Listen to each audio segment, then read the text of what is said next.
कितने विधायकों के वोट से चुना जाता है एक सांसद? इस वीडियो में आप जानेंगे राज्यसभा चुनाव की पूरी ABCD। सबसे पहले आपको बताते हैं कैसे होता है राज्यसभा का चुनाव। राज्यसभा के चुनाव में सभी राज्यों की विधानसभाओं के विधायक हिस्सा लेते हैं। इसमें विधान परिषद के सदस्य वोट नहीं डालते। राज्यसभा चुनाव की वोटिंग का एक फॉर्मूला होता ये है कि राज्य में जितनी राज्यसभा सीटें खाली हैं, उसमें एक जोड़ा जाता है। फिर उसे कुल विधानसभा सीटों की संख्या से भाग दिया जाता है। इससे जो संख्या आती है उसमें एक जोड़ दिया जाता है। इसे ऐसे समझिए, यूपी में इस बार 10 राज्यसभा सीटों के लिए वोटिंग हुई। इसमें एक जोड़ा जाए तो 11 होगा। यूपी में वैसे तो विधानसभा सीटों की संख्या 403 है, लेकिन मौजूदा समय में 4 सीटें खाली हैं, इसलिए 399 विधायक हैं। अब 399 से 11 का भाग दिया गया तो संख्या आई 36.27, जिसे 36 माना जाएगा।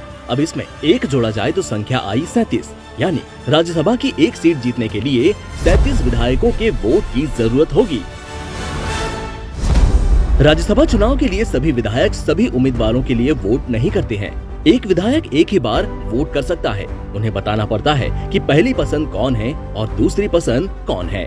1 लाख रुपए मिलती है सैलरी। राज्यसभा के सदस्यों की 1 महीने की सैलरी 1 लाख रुपए होती है। इसके अलावा अगर सदस्य अपने आवास से ही ड्यूटी कर रहे हैं तो हर दिन 2000 रुपए का भत्ता भी मिलता है। राज्यसभा से जुड़े काम के लिए सदस्य यात्रा कर रहे हैं तो उसका खर्चा भी नहीं लगता।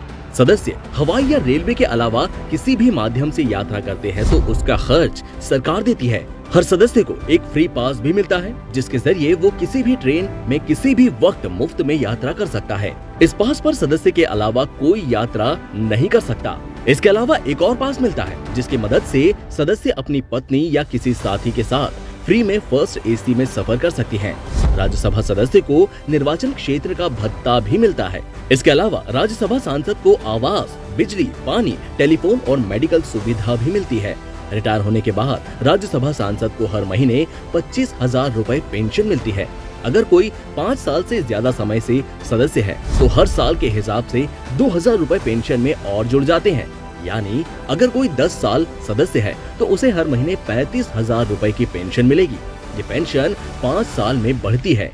100 साल से भी पुरानी है राज्यसभा। राज्यसभा के इतिहास की बात करें तो ये 1919 से मिलता है। ब्रिटिश इंडिया में उस समय एक ऊपरी सदन बनाया गया था। तब इसे काउंसिल ऑफ स्टेट कहा गया था। आजादी के बाद 3 अप्रैल 1952 को राज्यसभा का गठन किया गया। 23 अगस्त 1954 को इसका नाम काउंसिल ऑफ स्टेट से बदलकर राज्यसभा कर दिया गया। राज्यसभा कभी भंग नहीं होती।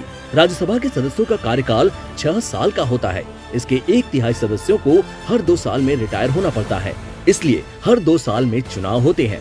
राज्यसभा में 250 सदस्य होते हैं। इनमें से 238 सदस्य चुने जाते हैं, जबकि बाकी 12 सदस्यों को राष्ट्रपति नामित करते हैं। किस राज्य से कितने राज्यसभा सदस्य होंगे ये वहाँ की आबादी के आधार पर तय होता है। जैसे सबसे ज्यादा आबादी उत्तर प्रदेश की है तो यहाँ पर 31 सीटें हैं। वहीं 18 सीटें तमिलनाडु में हैं, जबकि कई छोटे राज्य ऐसे हैं जहाँ एक ही सीट है। कौन बन सकता है राज्यसभा सदस्य? राज्यसभा का सदस्य बनने के लिए भारत का नागरिक होना जरूरी है। उसकी उम्र 30 साल से ज्यादा होनी चाहिए। ये जरूरी नहीं है कि वो जिस राज्य से राज्यसभा का सदस्य निर्वाचित हो वहीं का रहने वाला हो।